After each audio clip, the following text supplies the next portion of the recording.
여러분, 안녕하십니까? 5월 6일 월요일 넘치는 우리 교회 매일 묵상 시작하도록 하겠습니다. 오늘 본문 말씀은 사도행전 3장 1절부터 26절까지 말씀입니다. 어린이날 연휴 잘 지내고 계십니까? 물론 가족들과 같이 지내고 또 아이들과 같이 지내고 바쁘시겠지만 꼭 매일 묵상하시면서 하나님과 함께하는 이런 은혜를 누리기를 간절한 마음으로 기도하겠습니다. 어제 우리가 본 본문에서 초대교회 공동체가 생겼고 그 공동체의 사람들이 아주 아름다운 그런 삶의 모습으로 살아가는 것들을 보았습니다. 하나님을 찬미하고 또 주변 사람들에게 칭찬 듣는 초대교회 백성들이라고 이야기했습니다. 오늘 나오는 본문은 그렇게 초대교회 공동체가 아름답게 이루어지고 있는데 거기에 놀라운 기적이 하나 나타나는 겁니다. 오늘 1절 말씀에 보면 제9시 기도 시간에 베드로와 요한이 성전에 올라갈세라고 이렇게 얘기합니다. 그러니까 이 유대인들의 기도 시간이 있었다라는 것이죠. 그러니까 그 당시에는 예수님을 믿는다 할지라도 이 유대교의 전통을 따랐다라는 것을 볼 수 있습니다. 그 유대인들의 기도 시간 중에 제9시면 오늘날로 말하면 오후 3시가 되는 거거든요. 오후 3시 기도 시간에 베드로와 요한이 성전으로 올라갔는데 그 성전에 여러 가지 문이 있었거든요. 그 문 중에 미문이라고 하는 문이 있었습니다. 아름다운 문이라는 뜻이거든요. 뷰티풀 게이트라고 해서 아름다운 문 앞에 아주 지저분하고 힘든 그리고 나면서 걸어본 적이 없는 거지 한 명이 앉아 있었습니다. 여러분 이 문은 아름다운데 그 앞에서 구걸하는 사람은 형편없는 모습을 보여주고 있는 것이죠. 어찌 보면 종교적으로는 그럴듯한 모습을 갖추고 있지만 실상은 그렇게 걷지 못하고 구걸하면서 살아가는 사람들의 모습을 보여주는 걸지도 모른다라는 생각을 저는 한번 해보았습니다. 그렇게 성전 미문에 앉아서 구걸하던 사람이 베드로와 요한을 보고 좀 돈을 달라고 그러겠죠. 도와달라고 했겠죠. 그러면서 쳐다보니까 베드로와 요한이 그 사람에게 뭐라고 이야기하냐면 6절 말씀입니다. 베드로가 이르되 은과 금은 내게 없거니와 내게 있는 이것을 내게 주노니 나사렛 예수 그리스도의 이름으로 일어나 걸으라 하고 이렇게 얘기하죠. 은도 없고 금도 없다라는 거예요. 베드로와 요한에게는 이 사람에게 줄 만한 은도 없고 금도 없지만 가지고 있는 것이 있는데 그것은 곧 나사렛 예수 그리스도의 이름이라는 겁니다. 여러분들은 뭘 갖고 계세요? 은도 가지고 계시고 금도 가지고 계시고 등등등등등 많은 것들을 가지고 계십니까? 그 많은 것들이 우리를 살리는 것이 아니고 그 많은 것들이 우리를 일어나게 하는 것이 아니고 오직 나사렛 예수 그리스도의 이름이 우리를 일어나게 한다라는 것을 보여주고 있습니다. 여러분 사실은 이게 말은 그렇게 하기 쉬운데 다른 것들로 힘을 얻고 일어나는 것이 아니라 예수님으로 힘을 얻고 일어나는 것, 이거 생각보다 쉬운 일이 아니라고 저는 생각합니다. 왜냐하면 내게 있는 것을 의지하고 싶거든요. 그것을 의지하면 힘이 날 것 같거든요. 성경은 내내 우리에게 우리의 소유가 아니라 예수 그리스도를 통하여서 혹은 하나님을 통하여서 힘을 얻고 일어난다라는 것을 말씀해 주고 계십니다. 그러니 저도 그렇고 여러분들도 그렇고요. 나사렛 예수 그리스도의 이름으로 힘을 내고 일어나는 그런 은혜가 있기를 간절한 마음으로 축복합니다. 예. 그렇게 해서 이 사람이 일어났어요. 얼마나 놀라운 일이겠어요? 난리가 났겠죠? 예수님만 행했던 이런 기적들이 제자들을 통해서 일어나게 되니까 사람들이 구름대같이 모였을 겁니다. 그렇게 모이니까 베드로가 뭐라고 이야기하냐면 12절에요. 베드로가 이것을 보고 백성에게 말하되 이스라엘 사람들아 이 일을 왜 놀랍게 여기느냐 우리 개인의 권능과 경건으로 이 사람을 걷게 한 것처럼 왜 우리를 주목하느냐 라고 이렇게 얘기합니다. 저는 이 말씀을 묵상하면서 참 많은 반성을 했습니다. 어떤 기적 그 정도까지는 아니어도 어떤 잘한 일, 어떤 사람들에게 주목받을 만한 일 이런 거 있으면 저는 제 자신을 자랑할 때가 참 많이 있습니다. 내가 했고, 우리가 했고, 그래서 자랑스럽고, 뿌듯하고, 이렇게 많이 생각하는데, 오늘 이 베드로와 요한은 나면서 걷지 못하는 이 사람을 걷게 하는 이 놀라운 기적 앞에 우리가 한 게 아니야. 내가 한 게 아니야. 이건 예수님의 이름으로 한 거야. 라고 이렇게 고백을 하고 있습니다. 잘한 일, 좋은 일, 주목받을 만한 일, 이거 내 것으로 여기지 않고 하나님께 영광 돌리는 거. 이거 정말 중요한 일이 아닌가라는 생각을 해 봅니다. 잘 못하지만, 실수할 때가 훨씬 많이 있지만, 간혹 가다가 혹여나 저도 아마 잘하는 게 있을 겁니다. 여러분들도 아마 잘하는 게 있을 겁니다. 뭐 월급을, 사례비를, 아니죠. 뭐라고 하죠? 그걸? 보너스, 인센티브, 이런 거를 일을 잘해서 받았다던가, 뭐 그런 것들이 있거나, 아니면 뭔가 시험을 잘 봤거나, 뭐 성적이 올랐다던가, 뭔가 큰 성과를 냈다던가, 그럼 우리는 누구를 칭찬합니까? 나 자신을 칭찬하죠. 내가 했어. 내가 잘했어. 난 정말 대단해. 라고 이야기를 합니다. 그런데 오늘 베드로와 요한은 그러한 일들에 대해서 하나님께 영광 돌리면서 그 사람들에게 다시 한번 예수님에 대해서 설교하고 있는 장면이 나오는 겁니다. 오늘 13절부터 26절까지는 이 베드로의 설교가 나오는데요. 이 내용이 뭐냐면 이거예요. 하나님께서 보내주신 예수님을 너희가 죽였지만 하나님이 다시 살리셨다. 우리가 이 일의 증인이다. 라고 하는 겁니다. 15절 말씀 보십시오. 생명의 주를 죽였도다. 그러나 하나님이 죽은 자 가운데서 그를 살리셨으니 우리가 이 일의 증인이라. 내내 이야기하는 거예요. 하나님이 우리를 구원하기 위해서 예수님을 보내주셨는데 너희들이 그 예수님을 죽였잖아. 그런데 하나님이 다시 살리셨어. 우리가 바로 이 일의 증인이야. 라는 이야기를 내내 하고 있는 것입니다. 그러면서 뭐라고 이야기하냐면 이 사람이 낫게 된 건 예수님 때문이고 또 17절 이하에 보면은 너희가 예수님을 죽인 거는 너희가 모르고 그런 거니까 이제 너희들이 해야 할 일은 뭐냐? 19절 말씀이요. 그러므로 너희가 회개하고 돌이켜 너희 죄 없이 함을 받으라. 이같이 하면 새롭게 되는 날이 주 앞으로부터 이룰 것이요. 라고 이렇게 얘기합니다. 너희들 몰라서 그런 거 알아.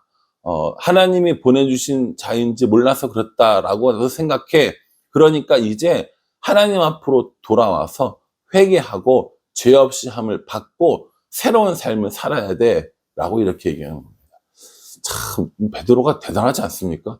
우리가 알고 있던 베드로는 겁 많고 많이 알지 못하고 나서기 좋아하고 그런 사람이었는데 오늘 성령의 권능을 받고 나니까 어떠한 상황에서든지 누구를 전해요? 예수님을 전하는 거죠. 여러분 옛날에 그 축구 해설하는 신문선 씨라고 혹시 기억납니까? 한때 참 인기 많았는데요. 그 신문선 씨를 보고 저는 감탄했던 적이 있습니다. 그분은 무슨 이야기를 해도 결국은 축구 얘기로 끝나요. 뭐 인생 얘기하다가 책 얘기하다가 밥 얘기하다가 결국 그래서 이건 축구와 같다라는 이야기로 끝나거든요. 저는 그걸 보면서 야, 저 사람은 정말 축구에 미친 사람이구나. 그렇게 하지 않고 어떻게 모든 걸 축구와 연관시킬 수 있을까라는 생각을 했던 적이 있었거든요. 이 베드로가 지금 그 상황이라는 거예요. 어떤 상황이든지 누구를 만났든지 결국 예수님의 얘기를 하게 되는 것이죠. 저도 마찬가지라고 생각합니다. 설교를 하는 일에 대해서 혹은 뭐 누군가와 이야기를 하는 일에 대해서 나의 경험을 자랑하고 뭐 세상적인 지식을 자랑하는 것이 아니라 그래서 예수님이 어떻게 하셨는데 그래서 예수님이 우리에게 이렇게 해주셨어 라는 걸 자랑하고 예수님을 증거하는 일들을 해야 한다라는 생각을 한번 해보게 됩니다. 그러면서 이 베드로가요, 자신이 유대인이기 때문에 이 유대인들을 알아들을 법한 이야기들을 해주는 것이죠.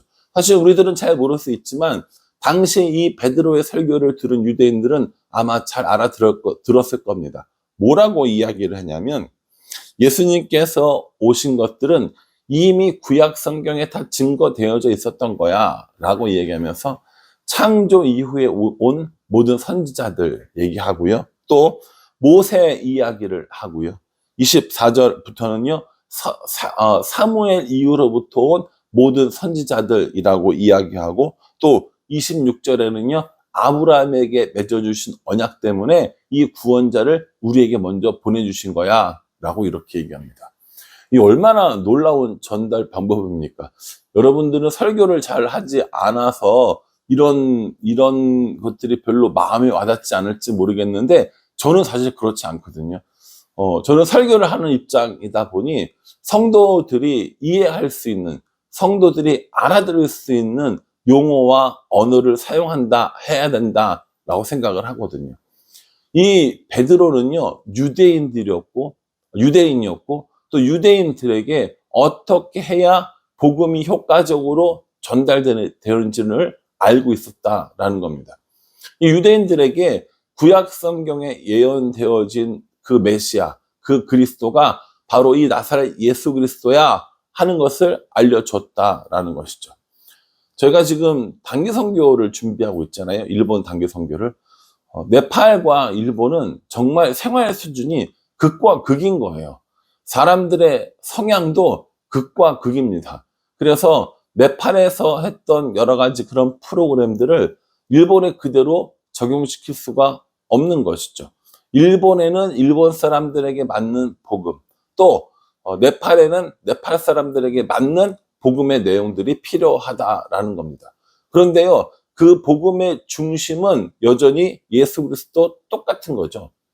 이 복음의 중심 주제는 예수 그리스도가 똑같지만 네팔 사람들에게 하는 것, 그리고 일본 사람들에게 전하는 건 방법적인 차이가 있다라는 겁니다.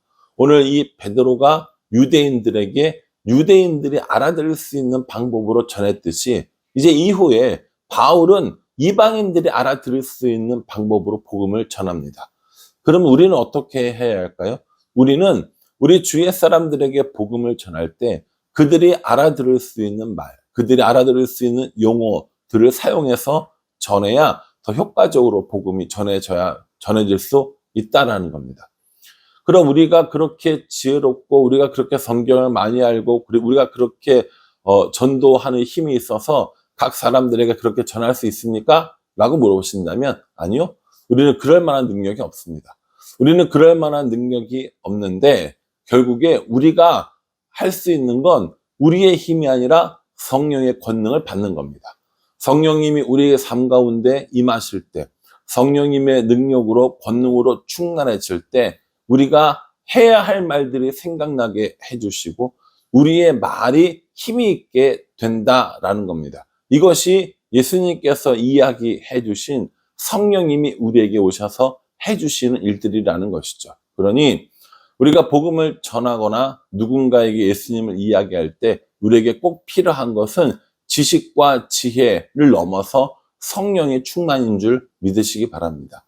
저도 그렇고 여러분들도 그렇고요. 성령으로 충만할 때 성령님이 이끄시는 방법, 성령님이 이끄시는 언어, 성령님이 이끄시는 권능을 통하여서 다른 사람들에게 복음이 전해지는 겁니다. 그게 가장 좋은 방법이라는 것이죠. 그러니 우리의 힘으로 하겠다, 우리의 힘으로 살겠다가 아니라 성령을 힘입어 살아가겠노라고 생각하고 다짐하고 결단하는 것. 이것이 사도행전이 우리에게 주는 영적 교훈이 아닌가라는 생각을 해봅니다.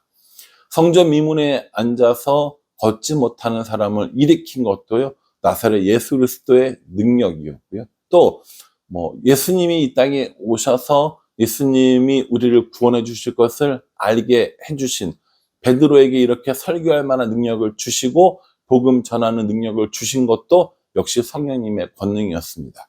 그 성령님은 여전히 우리 가운데 계시고 우리도 여전히 그 성령님의 충만을 구해야 한다라는 것이죠. 저도 그렇고요, 여러분들도 그렇고요, 우리 교회도 그렇고요. 우리가 우리의 힘으로 살아가는 것이 아니라 성령의 권능을 힘입어 복음을 전하며 예수 그리스도의 증인으로 살아가는 우리 모두가 되기를 주님의 이름으로 축복합니다. 기도하겠습니다. 하나님, 성령의 권능을 힘입어 오늘 나면서 걷지 못하는 사람을 걷게 하는 것들을 보았습니다. 나사렛 예수 그리스도의 이름으로 선포되어질 때 그 사람의 모든 아픔들이 사라지고 일어나 걸을 수 있었습니다. 그러니 우리도 성령의 권능으로 예수 그리스도를 선포하는 삶을 살 수 있도록 은혜 베풀어 주시옵소서. 하나님의 지혜로 성령님의 권능으로 필요한 사람에게 필요한 복음이 전해지는 그런 우리들의 삶이 되어질 수 있도록 하나님께서 은혜 베풀어 주시옵소서. 예수님의 이름으로 기도합니다. 아멘. 예, 여러분, 우리들의 힘으로 살지 않고 오늘 하루도 성령님과 동행하며 성령님의 권능으로 살아가는 우리 모두가 되기를 간절한 마음으로 기도하겠습니다. 감사합니다.